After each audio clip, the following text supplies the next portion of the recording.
Alan, good to see you again. Head of Product and Technology at QStream. There's a great title. Yeah. No, the ability to be able to work right from idea, the ideation side on the product management side, right through to running software, getting released and used by our customers is phenomenally powerful. It's fantastic being able to work in an environment that allows us to see the customers using the product and being able to apply that in the next iteration. Very exciting.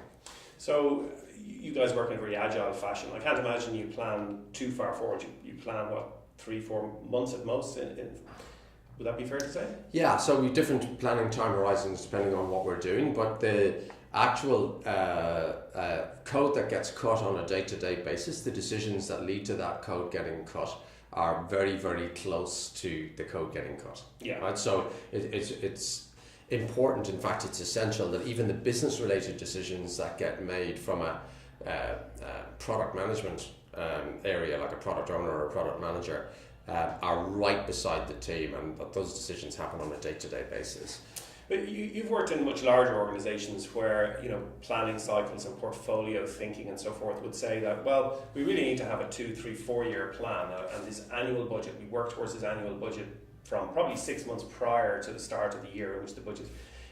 How do you, or can you reconcile that with an agile way of working? Yeah, that's a fantastic question. So I have seen environments where the budgeting cycle for the following year starts in the summer. Yeah. So July, August time frame, lots of negotiations happen behind closed doors, culminating in a signed off budget in November, December on where money is going to be spent, normally for the next couple of years, and then it gets revised the following summer. I think the biggest challenge that you have is the type of content that the approval is being made on. So if you have a business case, a traditional business case, you end up with a finance function and the risk function having a lot of negotiation on how the money is getting spent. This is our money, how are we going to spend it? I need to know, show me the plan, I need a Gantt chart. I need a Gantt chart is the language that you always hear. That causes a huge problem because Gantt charts typically lay out exactly what prescriptively is going to happen, one step after another. They're very much in the space of the how. But building software that delights customers is not like a construction site.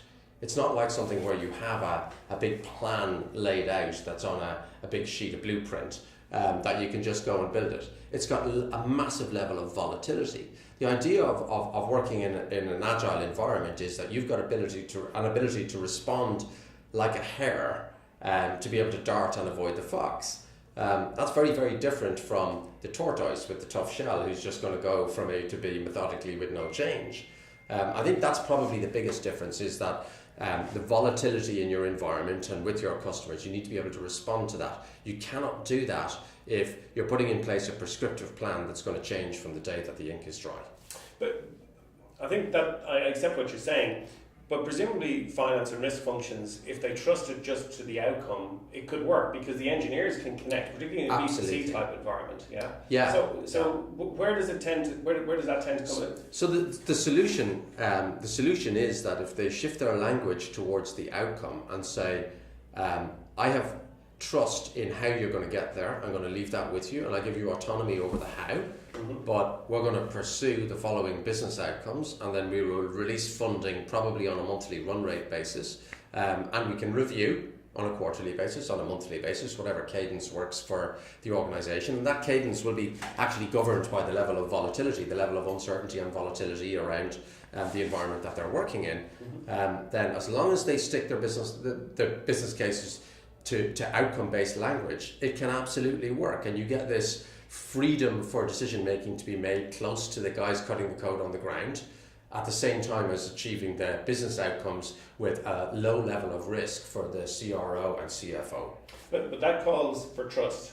Absolutely. Okay. Trust is the absolute key to this. So when you don't have trust, what then, where finance and risk will start to look more and engage in the how are you doing this type thing? But it leads to kind of a futile situation where people are trying to lay out a map from how they're going to get from A to B, but they actually have no visibility of what that map is going to look like. It's the equivalent of trying to lay out a map across an area where you've never navigated before. Can you imagine if the likes of Cook or the likes of any of the old explorers went and tried to draw the map to where they were going to go, having never been there before. Yeah, okay. That's the equivalent. And presumably that causes, I mean, effectively you're talking all about, it's almost the reciprocal of agility, because now we have to slow everything down to the pace at which the person who doesn't understand software has to have it explained to them, and just value gets lost. Right? Yeah, I've seen situations where the process associated with change management, with being able to carry out a change,